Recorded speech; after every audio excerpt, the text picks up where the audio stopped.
Hi everyone, welcome back to IoT Bhai. Hope all are good. I am Tipu from here. I am also good. So we are in chapter 6 in our Full-Stack IoT Engineer Bootcamp, and we already covered 5 videos of this bootcamp. So those are new in chapter 6. I will suggest please watch my 5 first video, then you will understand what's going on, what's the purpose of this bootcamp, and what's hardware need to complete this bootcamp. Okay, so let's begin in our chapter 6. So let's understand the chapter overview. First, we will walk through of ESP32 board, we will understand the pinout, and then we will install Arduino IDE 2 in our OS, and then we will install ESP32 on the Arduino IDE. As this is a beginner friendly series, so I will go with Arduino IDE. Then we will upload our first program in the ESP32. We will see how it should work. So that will be a very interesting part. And then we will learn how you can use the serial monitor to debug your code or serial print something. And finally, we will explore the library manager of Arduino IDE and how we can install the third-party library in the Arduino IDE so we can use it in our code. So that's it for chapter overview. Okay, so meet with our brain of IoT devices for this bootcamp, that is ESP32. So I suggest in our hardware buying guide, that is 30 pin ESP32, because this ESP32 has beautifully labeled the pin diagram, the pin out actually in the board itself. Okay, so let's meet the physical board first, then we will explore the pin out. So this is the ESP32 32 pin version dev module. Okay, so this module have a ESP output, so we can upload our code from this USB type C and we can debug. So the serial output also goes from this to our computer. Okay, and you can see this is a reset button and a boot button, and there are several pins in the board. This is the ESP32 chip, and these are the antenna of the Wi-Fi, you can see. And also this board have onboard programmer, so we don't need to another programmer or any external programmer to upload the code here. Also this board have a power LED and an LED onboard LED we can control with our code, and that is D2. You can see it is labeled as D2. So there are some power pin here like 3.3 volt, ground, and some digital pin, and you can see there are some in pin and ground pin. So we will explore the pin out. This is very important because in our next full bootcamp we need to use this digital pin number, and as well as we can use all these digital input pin and digital output pin. So we need to understand first, and also we need to understand that some of pin we cannot use as general purpose as GPIO. Okay, they are reserved of something. So let's understand the pin out in the diagram. Okay, so this is the ESP32 pin out, and as I show you in the real hardware, you can see it is the same hardware and we have the pin out labeled. Okay, so there are some power and ground pin. So V in, that is the 5 volt power, we can supply 5 volt external 5 volt pin to power up this port without using the ESP port. So when we have a complete devices and we need to add in a remote place, we cannot use the ESP port as the device power. So we need the V in pin and ground pin. We can use these two pin as a power source. We can use this pin as power input, and output have 3.3 volt and ground, and there are some other ground as well. And then some pin are the input only pins like GPIO 34, 35, 36 and 39. So these are here 34, 35, 36 and 39, that's are only act as input, so we cannot use those pin as an output. Okay, so there are some ADC and DAC pin, so there are 18 channel available and 12 volt resolution. So we'll understand what is ADC, what is DAC in the later of our bootcamp. Just I give you overview, okay? And the tech output is GPIO 25 and 26 can output true analog voltage. So we can use these two GPIO pin when we have to use the DSC output. And some P and ESP32 have 10 internal capacitive touch sensors. So it can sense your skin. So we can test the touch in later. And there are some communication pin like I2C, SPI and UART. You can see there are many pin, and among those pin GPIO 21 and GPIO 22 are the default hardware I2C pin. And also we can use other pin as I2C when we have multiple I2C enable sensor to connect with our board, then we can use custom I2C. So any pin can works with I2C. And then SPI. So hardware SPI uses 5, 18, 5, 18, 19 and 23. You can see is the level of the SPI communication CS, SCK clock, master in and master out. And of course we have three hardware UART communication. So what all these communication are, you cannot understand right now, but in the later chapter we will describe one by one every point. Okay, so just this is an overview. And we have some pin, so we need to avoid those pin because they are have special purpose of ESP32 like GPIO 0 to 5, 12 and 15. So these are determine the boot mode. So we need to avoid this hardware because some of these pin can be problematic in our circuit. Other those pin we can be used at input and output both. Okay, so now enough theory, and right now we're gonna download the ESP32 in our Arduino IDE. So first I will show you step by step. So first we will install Arduino IDE and then we will install ESP32. Okay, so first open any browser you have, then search Arduino IDE download. Then we will go the arduino.cc, their official site, and we will download the Windows 10 newer version, and there are many other options as well. So you should download as your OS like Linux for Linux and Mac OS for Mac, and then download it. Okay, after downloading, let's open the Arduino IDE installer.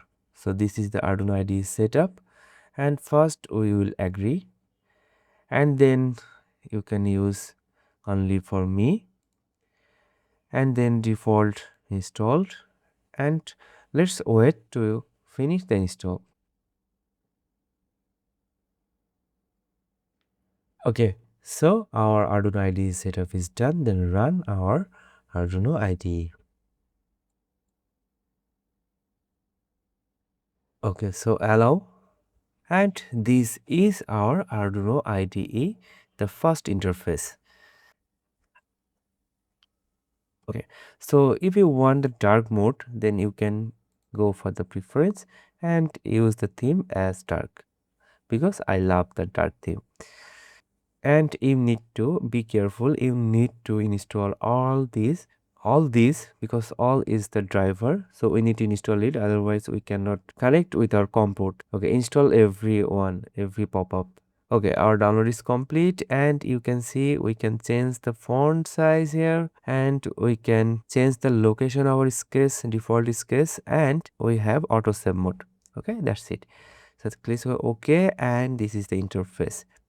So right now this Arduino IDE have no board for ESP32. So first we need to install the ESP32 on this Arduino IDE, then we can use it to upload the code on the ESP32. So first we need to again open the browser and search for JSON link of ESP32 if in Arduino IDE.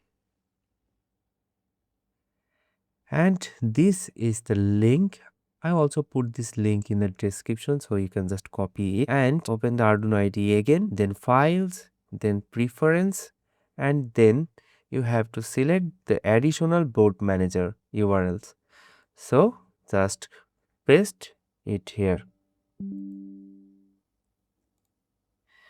Oh, I think I don't copy it, so just copy it and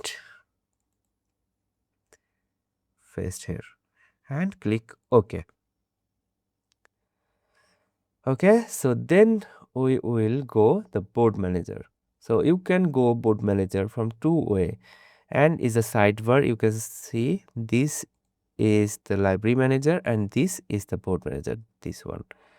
And you can also go the board manager from here, the board and the board manager, tools and board manager.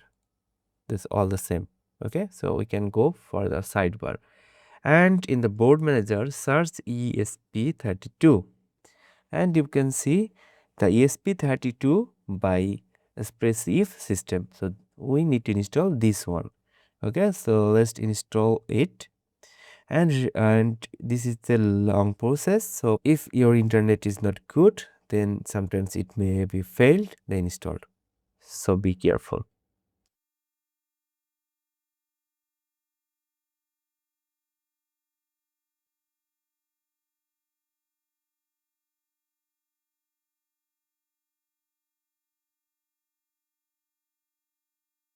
Okay, everything set up ready, and now it's time to upload our past code in our ESP32.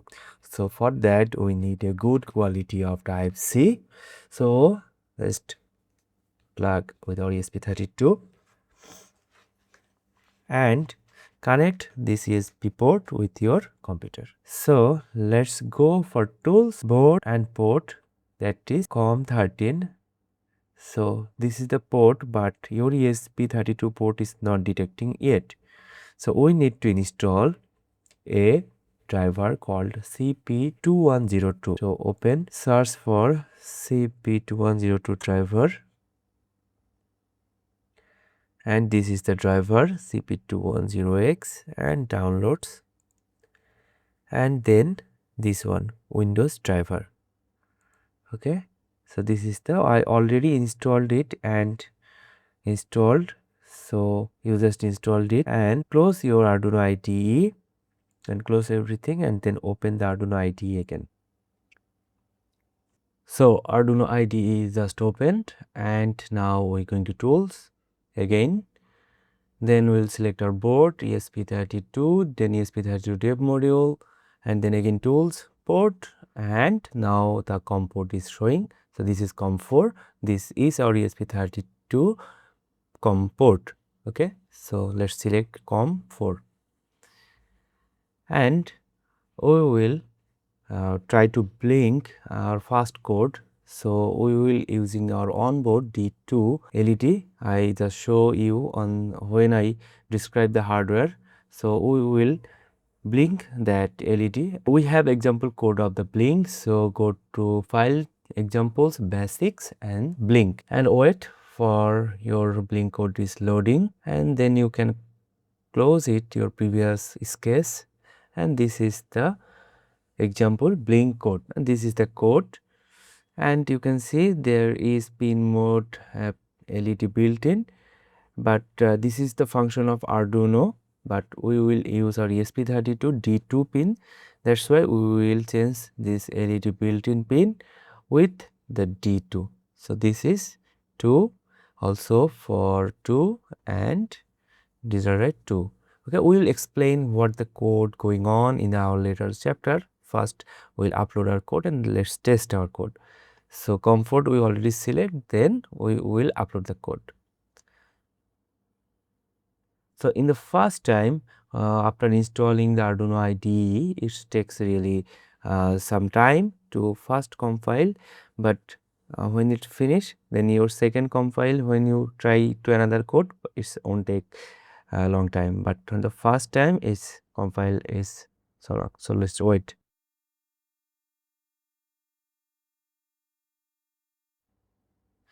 Okay, it's compiled done and also uploading done, and you can see our code is fully loaded in our ESP32, and you can see the D2, the built-in LED is just blink. You can see this is blink. So our code is working and it is successfully uploaded.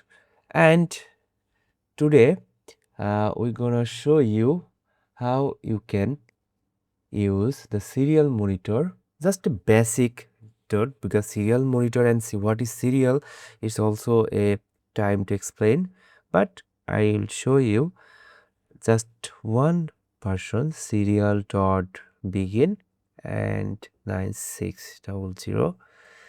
You don't need to understand what's all going on because I will explain it in the later of our bootcamp. So just follow this print line. This is just serial.println.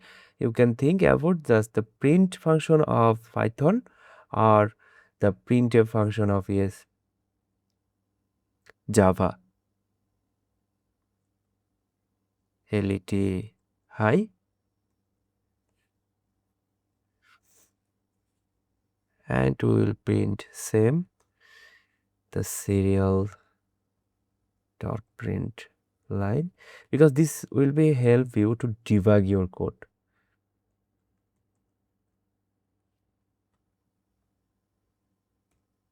And that's it, and upload the code.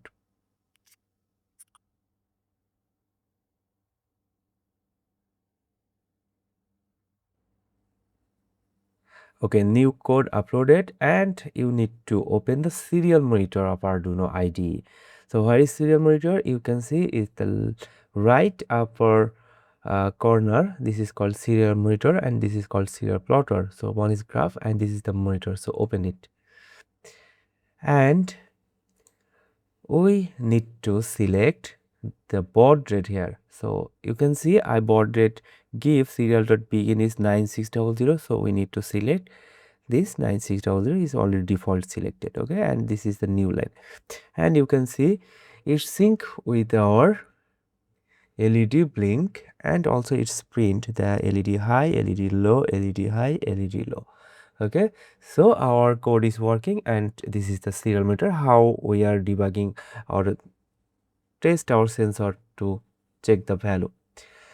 And finally we will cover the library manager. This is also important feature of Arduino IDE and it is powerful because there are lots of good library out there and developed by people like you, and this is library manager, official library manager, and we need many multiple library so we can install it from this. So let's test one DHT11 and search it. And you can see there is DHT11 by Dhruva Shaha, DHT11 by DF Robot, and DHT sensor by, and this is DHT sensor by Adafruit, this is sensor by Adafruit, and these all are sensor library from different people. Okay, so we will install some renowned company like Adafruit is a good, so we can use their library. So this is DHT sensor library by Adafruit. So you can just click install and install all because Adafruit needs the Adafruit unified sensor. Install all. So we gonna when we will test the DHT sensor, then we don't need to install again. Okay, so this is very fast, successfully installed. And if you go serial monitor and you can see the LED high low again, and this is the output. So I hope you will understand it, and I try my best to show you how you will install Arduino IDE and set up everything. So this is our chapter 6, and in the next chapter we will cover some programming for embedded system. C and C++ programming, some function, we will recall it so we can make our bootcamp better. So thank you for today, and if you like my bootcamp or video, then please subscribe my channel and share with your friends. Thank you.